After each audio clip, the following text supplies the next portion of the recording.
Good afternoon, ladies and gentlemen. Can you all hear me? Yeah.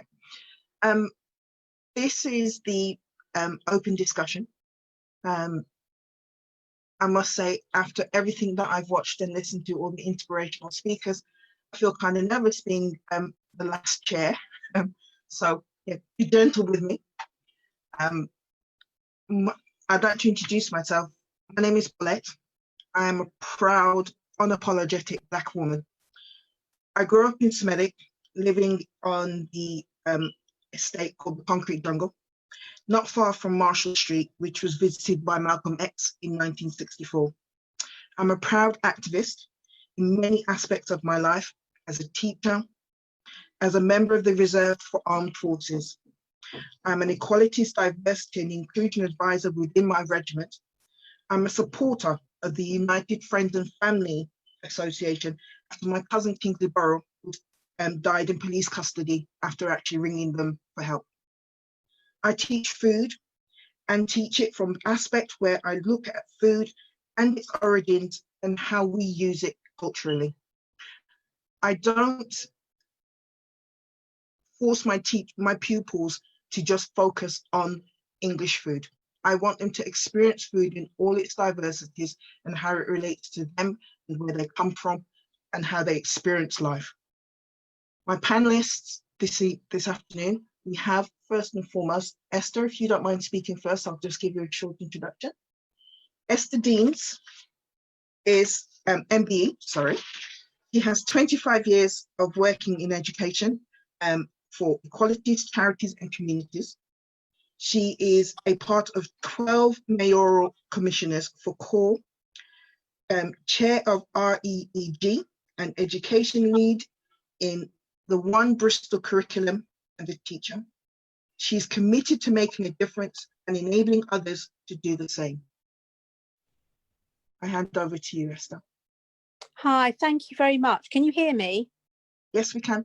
Oh, lovely. Okay, so I'm going to just talk a little bit about what we're doing in Bristol. And we're very lucky in that we're kind of, I think, slightly ahead of the game, simply because we had a Runnymede report that came out in 2017, and it really called us a city divided and made us look again at what was happening in education.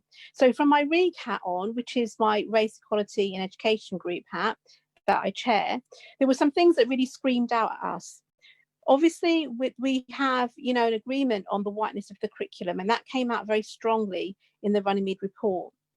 We also looked particularly in Bristol at the lack of Black teachers and the impact that had on both the children, but also on the staff. And as Black teachers, we often find ourselves in isolation, without the support and without the career progression that we need. We also looked at the fact that when we look at progress, year after year, what we're seeing that gap in attainment. And so whereas, it's like, oh, wow, isn't it great? Our Black students have made such progress, they're still not attaining at the same level as their white counterparts. And that then has a knock-on effect in terms of your opportunities, whether you go to university, what job you're going to do, all of those sort of issues, it has a massive effect.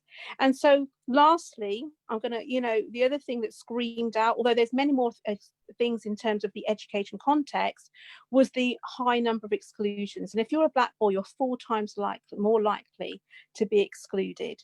So then we looked at it and we said, do you know what? Just decolonising the curriculum is not enough. There's got to be more. And I think this touches on a lot of the things that people have been saying today. So we decided what we wanted to do was look at what were our expected outcomes. We wanted to, having spoken to children and young people, improve their engagement and experiences of school. For some of them, it's very sad to hear the things that they say, that they may not say to everyone, but when you start to talk to them about race and racism in classrooms and the misunderstanding, it is very clear, and they are very astute in being able to say what they think. We wanted to narrow the gaps in the attainment levels, that's something that would be the most practical of everything to give everyone equal opportunities. We wanted to look at the relationships of all students, because we need everyone to be aware of everyone's value and contribution towards the curriculum. So it's important that we don't see this as just something for Black children, but it's something for everyone, because of course the whole point of this is that everyone moves up together, and it starts to give equity to our Black students. And when we look around, you know, education is a preparation for life. It's about breaking down those stereotypes, making sure that people know that, you know, ours is a shared history that doesn't start with slavery. And then we wanted to raise awareness and respect of each other in terms of lowering negative behaviours, particularly in terms of racism, but lowering negative behaviours in students and in staff, because we know that sometimes staff do things that can be quite upsetting for some Black students simply because they don't understand the culture and they're not aware of it.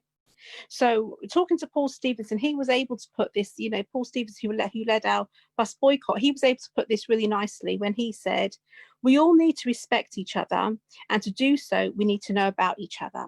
So what we decided to do in Bristol, which I think is a very practical step, is to come up with the One Bristol curriculum. Sometimes we call it One BC, because we're kind of going back and starting from the beginning, and we're shaking everything up.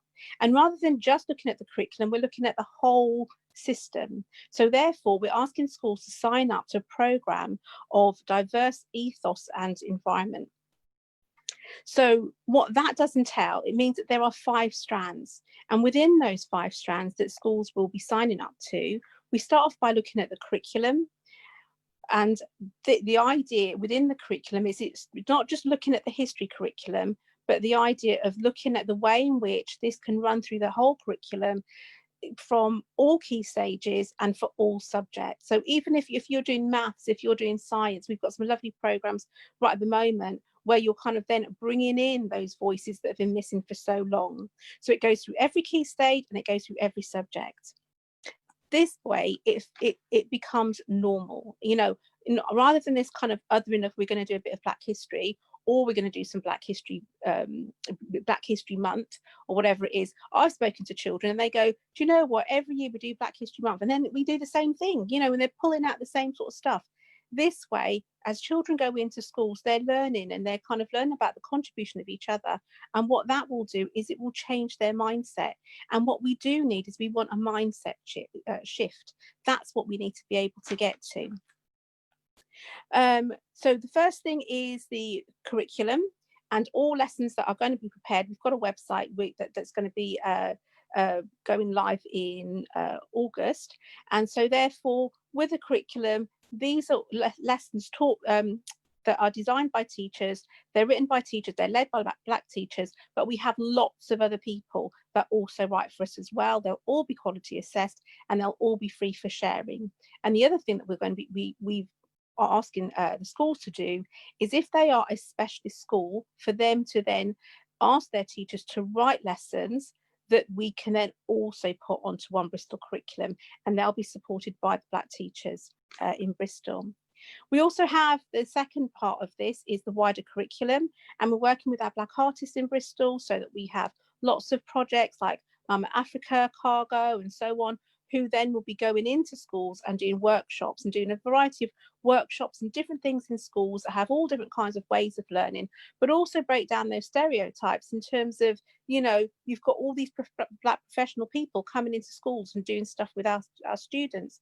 In Bristol, we've got both of our poet laureates, or 2 of our poet laureates, I should say, you know, come from the Black community. And again, people going in, people investing, people working with our young people is important. CPD, also developing the CPD, not just around, you know, unconscious bias, if you believe in that, but around cultural awareness, around how to teach this new curriculum, and giving people the tools and the confidence to be able to teach a curriculum like this, because we do appreciate that, you know, for some people that will feel a bit scary and they need a bit of a hold in your hand approach. We also have a leg of this, which is about recruiting and retaining our BAME or Black teachers, whatever you want to say. But the idea is about recruitment and retention and active pathways to progress. So it's not just about getting a Black teacher in, but it's also what do you then do to support them as they go forward, because we're losing Black teachers who are saying, well, why should I do this when I could go on and do more or earn more elsewhere? And then lastly, it's about the learning environment. When you go into a school, does that learning environment have a diverse approach? And the idea is that, you know, what we are doing currently is we're laying that template so that, you know, once we've laid the template and we get all of this up and running, we can then also add other voices about gender and LGBTQ and all of that. But this has got to be our priority first of all. And so therefore, it's been very, very good in Bristol in that we've got lots of support. So we have private funders, we have council backing, we're talking to councils, we're talking to the community, we're talking to children, we're talking to young people, you know, so we have a variety of people that we're talking to that are all saying, yes, we really want to engage. When we're talking to the schools and we're saying to schools, if you engage in this programme, you'll be able to be badged from the council so that you'll get a bronze, silver, gold badge. So if you take one Bristol curriculum on, you'll get a bronze badge. And then once you've been doing it, you know, so that's kind of showing your intent. Once you've been doing it, you can then apply for your implement badge, which is a silver one. And then once you can show the impact, that's your gold. All schools will also have a schools audit. And again, the schools audit is a self-evaluation form, which allows schools then to audit where they are and where they need to be. So once you're auditing your own school and then saying, well, you know, where do I see this in the curriculum? What, you know, how many black teachers do I have? You know, again, it helps schools to focus on what do they need to then have as their priorities, what should they have? And we're asking that schools audit to also be filled in. If they don't have a black governors, we do have extra black governors that we can give them, but also for them to have a governor, regardless of whether they've got a black governor or not, that takes responsibility as well for this. So what we've done, I think, is quite practical. It's, you know, being rolled out now in August. As I say, the website will land, and then in October, to coincide with Black History Month, then it's going to be rolled out to schools. So I think what's happening in Bristol is very, very positive, and it is a way of being able to get this into schools, and it's a way of being able to work with lots of the different elements that you have to work with, because teachers doing it by themselves just put, you know, it's really difficult. I see so many teachers trying to do it all on their own, and then they end up in this very vulnerable position. And we don't want teachers, you know, teachers are so important. We don't want them to have to feel like they're on that journey by themselves. So we want to make sure that we can support them as best that we can. And if it comes from top down, it allows them to get support from all of those around them, from their senior leadership team and from their head teachers. So the last thing I'm going to say is just a quote from Marvin Rees, who is our mayor of Bristol. And one of the things he likes to say is, he says, if you want to go fast, go alone. If you want to go far, go together. And all of this work, although I'm here today talking about it, all of this work is a real collaboration of so many people in Bristol to actually pull this together, to make sure this happens, and to work together to make sure that we've got something that we can tangibly say that we can roll out. Okay, so hopefully that's okay. I'm in time. Thank you very much for it. Thank you very much, Esther. It's good to see that there are things that are coming together in Bristol. So hopefully we can take some of what you're doing and take it on board and move it into our different sectors in different parts of the country. I'm now going to invite Meenhaz Janar to speak. He is a teacher based in London, in a very multicultural and diverse school. And he's just going to briefly talk about what his school are organising and doing at the moment. You unmute yourself, please, Meenhaz. Thank you. Can everyone hear? Can you hear me all right, Paulette? Yep, I can hear you. Oh, wonderful. Well, first of all, I want to thank you, Paulette, for inviting me onto this panel.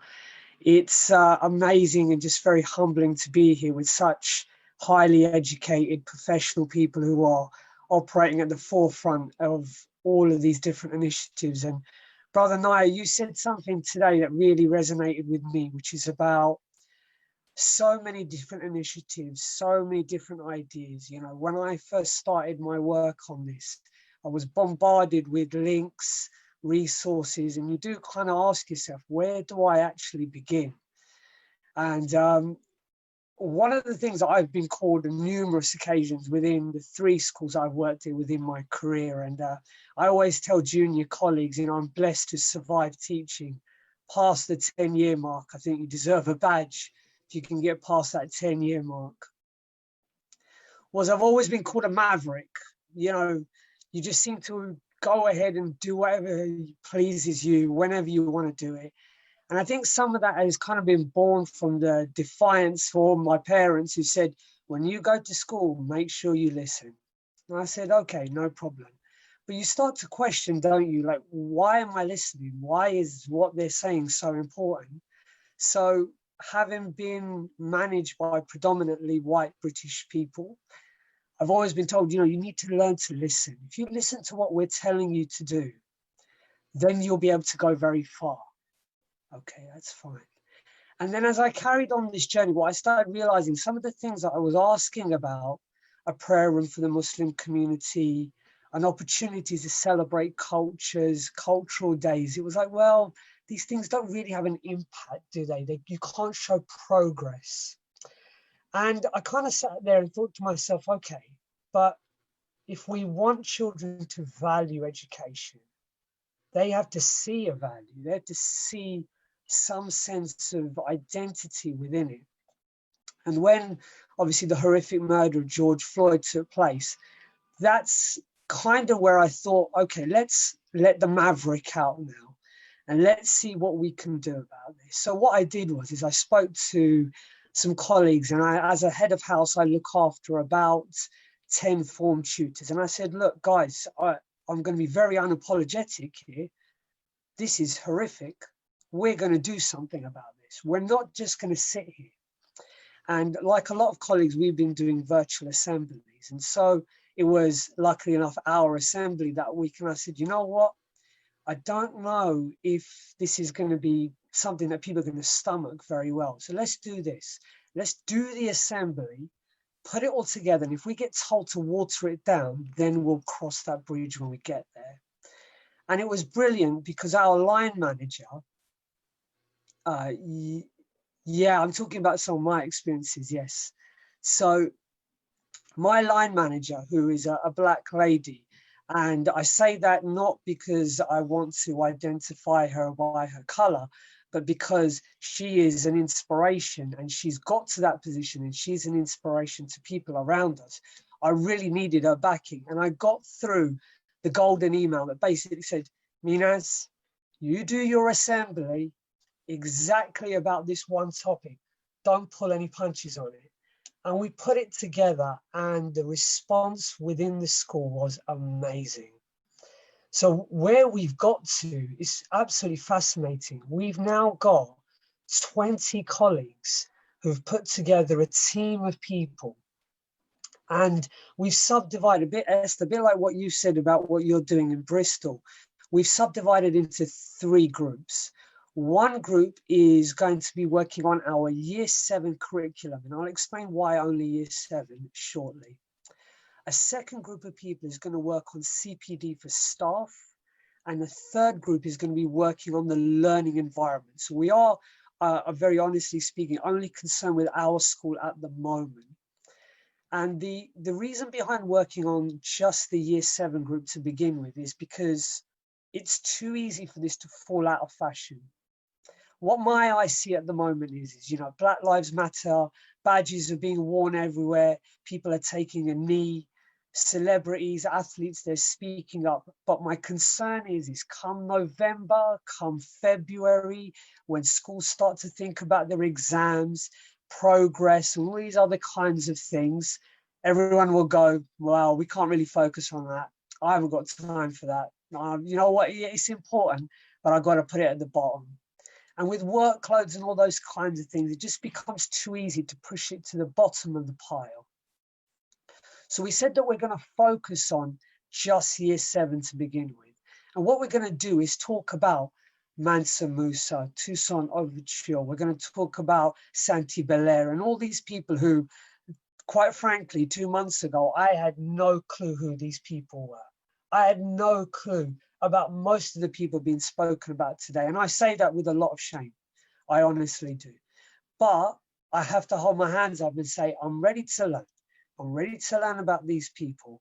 And I'm ready to learn about people who, when you tell them to people of color, will look at that and go, wow, okay. So Black Lives Matter isn't just some slogan on a badge. Black Lives Matter because those people, all of these people, have contributed to the world as it is today. They matter because if those people hadn't done that work, we wouldn't be where we are today. We have to recognize that. The second group of people we're working with is a group of teachers who are going to work on CPD for staff, because we had to kind of recognize that some people just culturally don't understand other cultures. And one of the most obvious and most shocking things is when you see a white British male sit down at parents' evening with a Somali female wearing a full burqa, and the white British male puts out his hand, "Hello, I'm Mr. Whoever," and the lady will hold her hand up, say, "Hello, nice to meet you," put her hand down. And the first thought that goes through that teacher's head is that's a bit rude. And it's just a lack of cultural understanding. That's where it comes from. Now, I thought, what a great opportunity, because right now you can't hide from this. You can't hide from all the spotlight and how it's pointing on people. So we're going to work with our staff to inform them better, specifically for the communities that we serve locally. And if we have a better understanding of these cultures, we're going to get better engagement with those communities. And I strongly believe that. And finally, the third group is a group of teachers who are going to work on the visual learning environment around the school. What is it that people see when they walk through corridors? And that isn't just talking about people of color, but it's also talking about our females as well, because I think I wrote down the names earlier while I was listening to talks, and Catherine Global Johnson, Dorothy Vaughan, and Mary Jackson, the three Black women who were involved in the Mars landing, who worked on some very difficult calculations. Again, three women who most people have never ever heard of. If we don't present that imagery to our young people, how are they going to be inspired? Because it isn't just the words, it's what they see as well. We've committed to a 5-year journey because I don't want this to go away. And the view is if we start in September, then hopefully in 5 years' time, we'll have our current year 7s through to our year 11, having a much more comprehensive, much better reflection of the world history that's out there. And that will be important for the staff and the students. So we're only just starting, and we'll look to see how it turns out. Thank you. Thank you, Meenhaz. Yeah, great contribution. Mélina, do you want to speak, or should we go straight into questions? I'm happy to go straight to the questions, yeah. Okay. Well, one of the first questions I had, which was originally in the chat, but got moved. Let me see now. My apologies. I'm scoping through. This question is directed towards Esther. Louise Brown says, it's a great initiative. What is the current take-up show of interest amongst schools for the One Bristol curriculum at the moment? You're muted, Esther. Hi, so we've done 15 pilot schools, which is great. We've had really good feedback. And so we've been working right across Bristol to make sure that, particularly with all white schools as well, that they're addressed as much as other schools. And then come October, it's going to go out to every school in Bristol. So that offer will go out to all schools, and that's going to be pushed by Bristol City Council. So in terms of people that have come back to us, we've had CEOs of cluster group schools, and they've actually said, sign all my schools up because we have to do something and we don't know what to do. So they've liked the idea of having people around that are saying, this is what you can do, these are the resources you can have. And so it makes it easier for a school rather than them all trying to do their own little thing. So we've had some really, really good feedback. So 15 schools so far, pilot, and then it'll go out to everyone. But we've also got the head of the school governors that are working with us, and head of cluster schools that are working with us, already saying they want their school signed up. The same question goes out to yourself, Mélina, but with reference to Scotland. How many schools are actually or educational institutions are taking part in the initiatives that you're forefront of? Yeah, so I suppose it's hard to tell because a lot of the changes happen within individual classrooms. It's less common to see these big changes happen in schools. So, I mean, for myself, for example, I work in a school where 5 years ago I said I wanted to celebrate Black History Month as a whole school initiative because it's less common in Scotland, and I was told it was too political. But so since then, I just decided to focus on what I do within my classroom, and then with the work I've been doing with the Anti-Racist Educator, I gained more opportunities, more platforms to develop this work, and it's only after that that my school asked me to deliver anti-racist training for the teachers in the school, and also to lead on some of the anti-racist initiatives within the school. So there are probably many schools that aren't really represented, but where you have individual teachers, and it tends to be teachers of color who have that added value, that perspective that other white teachers need to work a bit harder to see, that we will see that change. We're also working with the Anti-Racist Educator on a project, a collaboration with Intercultural Youth Scotland, which is a youth-led charity that works with young people of colour. And they managed to secure funding in quite a few Edinburgh schools for a whole year course, 1 period a week, focusing purely on anti-racist education for senior pupils. So that gives us a fantastic opportunity to design a whole course where we can actually empower pupils to develop their racial literacy and to become their own agents of personal change, so within their thinking, decolonizing their own minds, but also agents of social change, so that's change within their schools, within their communities and the wider world. And I think it's something that panels have already mentioned, but that's really important. It's the idea that it should also be led by young people. Young people should be given the tools to lead this change, because they're growing in a world where they might see things that we don't see. So it's always a lot more powerful when this change comes from pupils. So more recently in my own school, a lot of pupils have been coming up to me for support so they could write a letter to the head teacher and the senior management about decolonizing the curriculum, about questioning the modern languages that are offered in the school. Why is there only French, Spanish, and perhaps Italian or German, but then the majority of ethnic minorities in the school speak Urdu? Why isn't their language recognized? And it's harder for leaders in schools to say no to pupils, whereas when it's just 1 or 2 teachers of color who happen to be there, and if they're not there, it doesn't always happen, there won't be that change. So I think it's been really good to hear so many different initiatives around the country and beyond, and see how we can work collectively and work collaboratively, because that's really when change happens. Brother Naya made a good point earlier on the previous panel about funding. Very often that's how they use the politicians and public bodies try to divide and conquer us as anti-racists.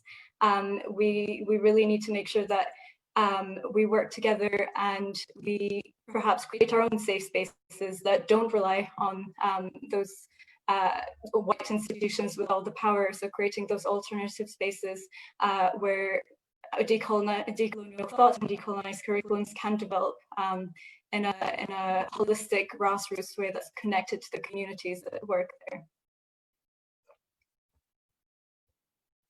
Oh, you're muted, Paulette.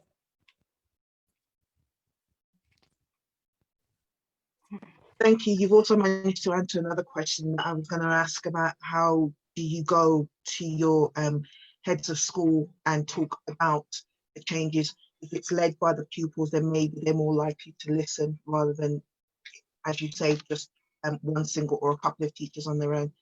Meenhaz, you'd like to say something? Unmute yourself. I think that's a really interesting question, because I think I've seen a few comments there about the current mainstream focus on this matter. And I think it's about taking your opportunities where you can.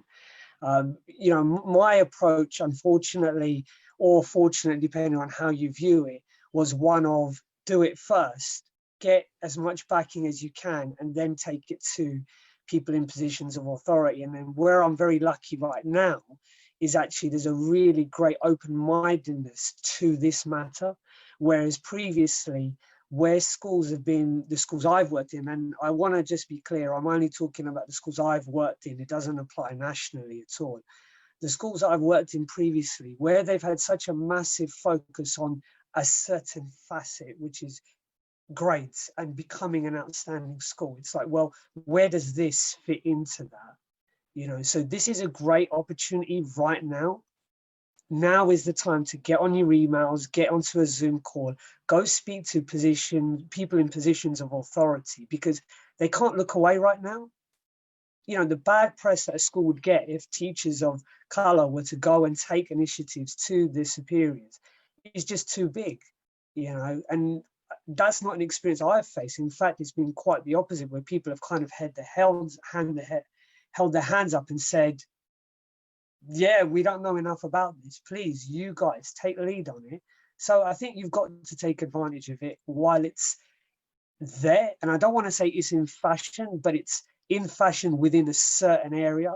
For the people that are here today, I know it's been an ongoing struggle for decades. So let's take advantage of it and let's keep going.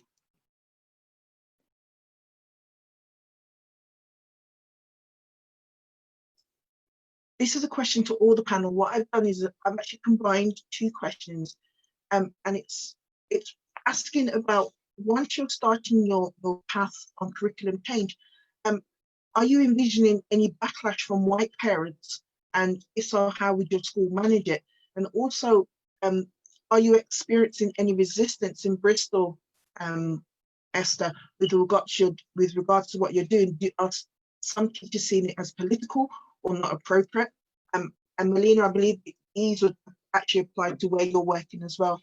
So does anybody want to jump into the boat? Who wants to go and answer? So I'll start. So in Bristol, we've had loads of backing and support. I mean, following on from the Runnymede report, we had backing from the community, and people said we need to do something. And then after the death of George Floyd, we then had a lot more support in terms of, we've had schools where half the children in that school has written petitions to the head teacher. So again, there's been a lot of support, because we can see that people are saying we want to do something, there needs to be change. Not everyone's going to support, and we do have groups where we sit down and we talk to people, and I've talked to some white parents who have said, well, why have they got to do this? And, you know, taking time with those parents to say, well, let's go, you know, let's have a look at what they're doing. How have they enjoyed it? And then those parents might actually turn around and say, oh, actually, I understand it a bit more. And it's about bringing everyone along on that journey with you. So I'm sure that we'll have some obstacles, but currently we've had lots more support than we've had anything else.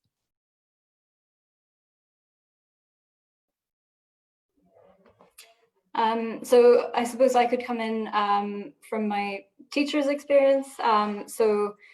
During the whole Black Lives Matter resurgence after the death of George Floyd, I was teaching all online in Scotland when schools were closed. And so I decided to explore anti-Black racism in the English curriculum to engage pupils who most of them wanted to learn more about Black Lives Matter and talk about these issues. But interestingly, there were a couple of pupils who were a bit resistant and who didn't see why Black Lives Matter was relevant to the English curriculum, even though they felt strongly about it, as they told me.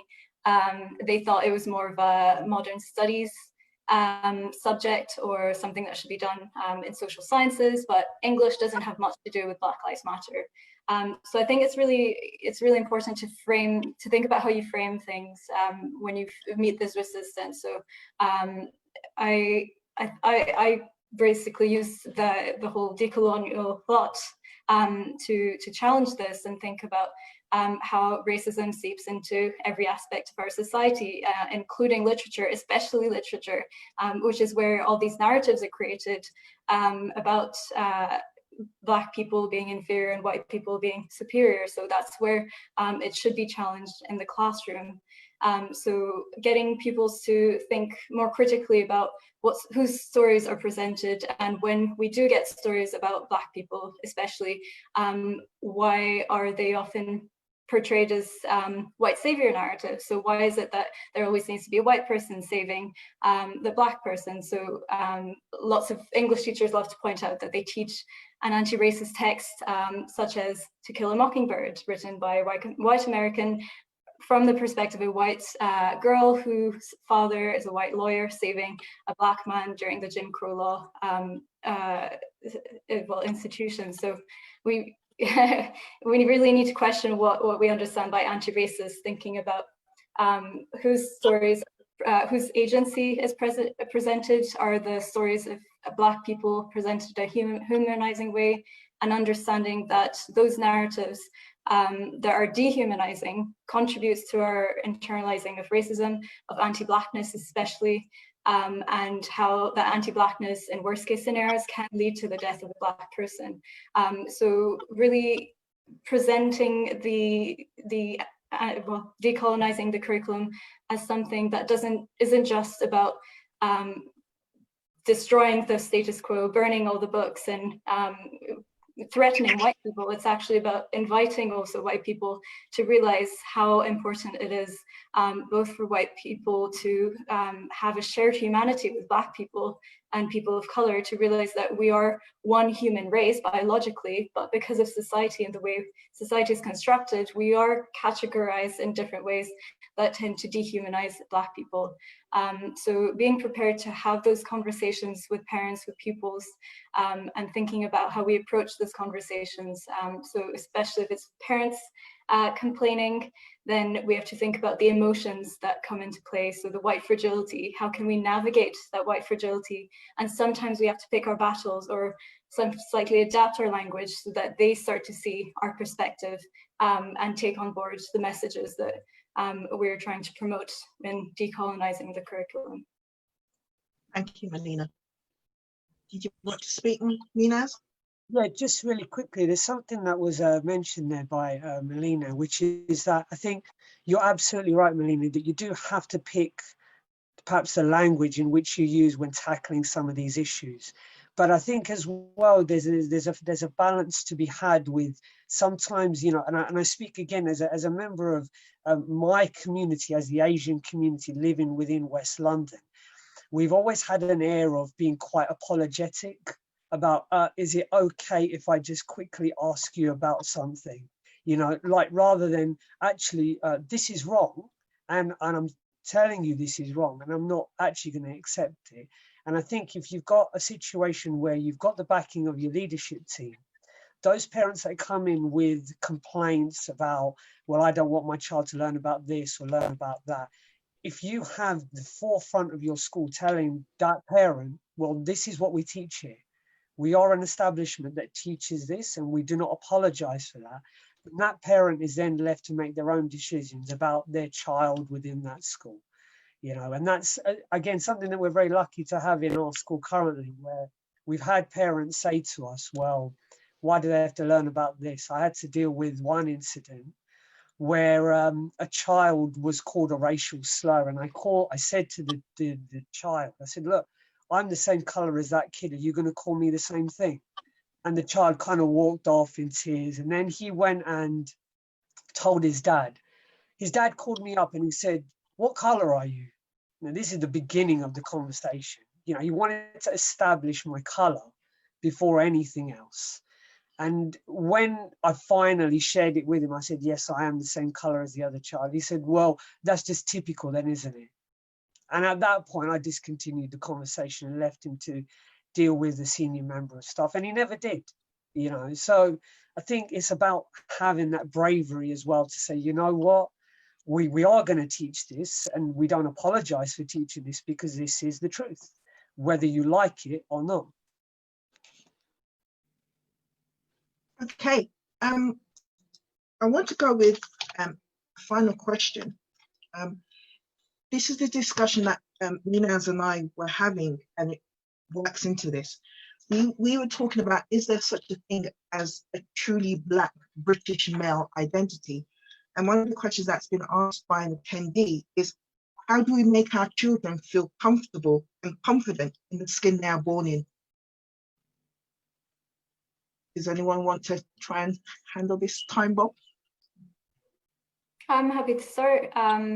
So in the English curriculum, I think it's so important to have positive portrayals of Black people, especially if we're looking at positive role models for Black pupils.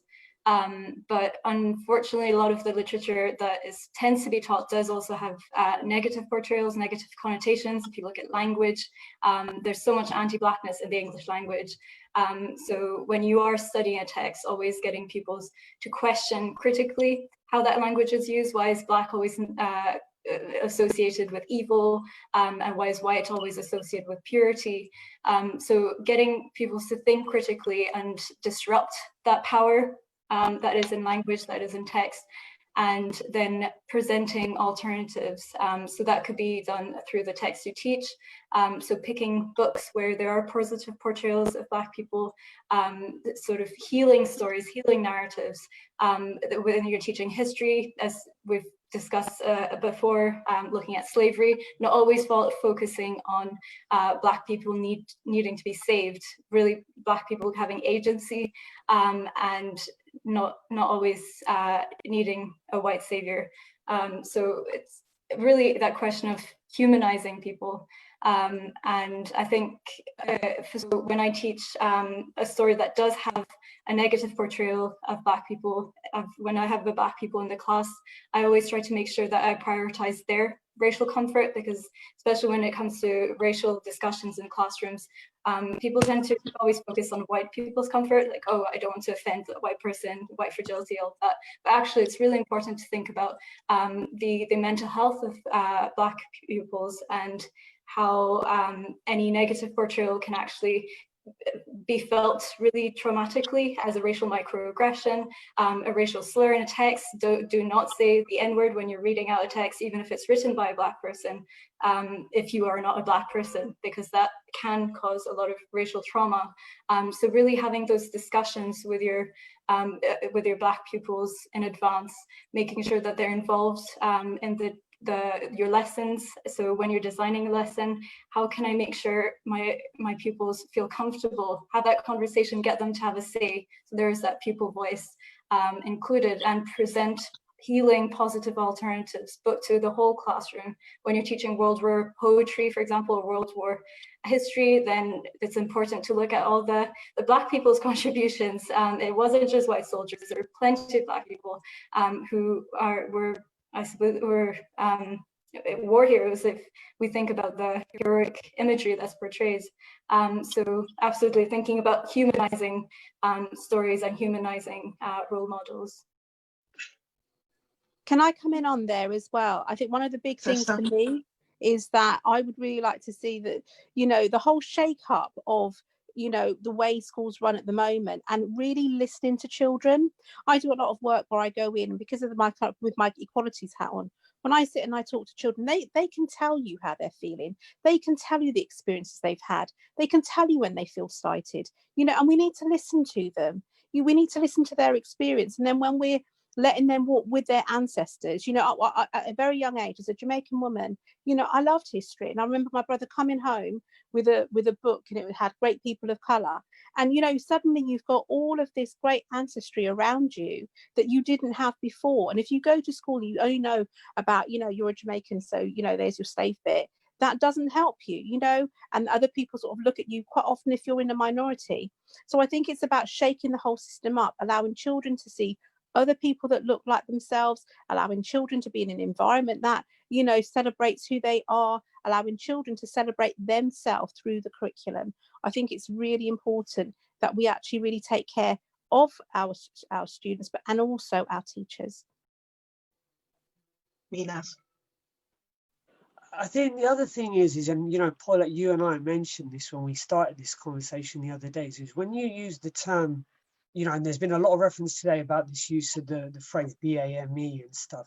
When you say Black, you are talking about a load of different countries and cultures. To simply sum everybody up and go, these are the Black people, well, that's a huge diverse range of cultures. So before you can say, well, is there an identity as a Black British male or an Asian British male?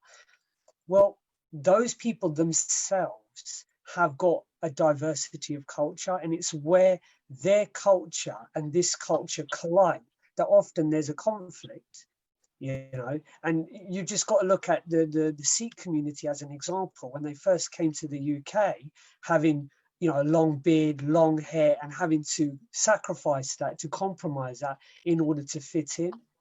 And that's kind of where we've got to understand the cultures better and see where the two cultures can coincide with one another, because I don't think it's impossible. I really, really don't. I don't think in a world where we can do so much now, is it surely that difficult to sit and accept that a girl who wears a hijab and an African girl, and pardon my ignorance of what part of Africa you're likely to find this in, is where a young African girl in her culture wears a headscarf of a different description. Why is that any different to a hijab? It's not at all. It's part of her culture. And to go out of your way within the school uniform to say, well, this is allowed because it's somehow, you know, fits within a certain demographic, but this, we're not doing this because we don't have to, therefore we can just wipe it out. So I think, you know, we as educators, we've got to understand the diversity of culture we're dealing with, you know. And I'll just end with this, you know, you just got to look at when you speak to people of white British descent and you say to them, you're Scottish, aren't you? And they go, no, I'm English, I'm not Scottish. And you get, some people get really offended by this. So how is that at any different sense? You're Black. Okay, I am, but that doesn't mean I'm necessarily from this part of Africa. I'm not necessarily from the Caribbean. I could be from another part. And I think, as it's been mentioned before within the some of the panels, knowledge is power. And if we are going to educate our children and the children that we're working with, we ourselves need to have a level of education about who we are, who they are, where they are now, and where they're going. And if we can help them on their journeys, then albeit, so be it. But yeah, education is key. Okay, so on that point, we have now come to the end of our panel. Guys, you've been brilliant. Thank you for all your contributions. And I will hand you over to Michelle Codrington Rogers.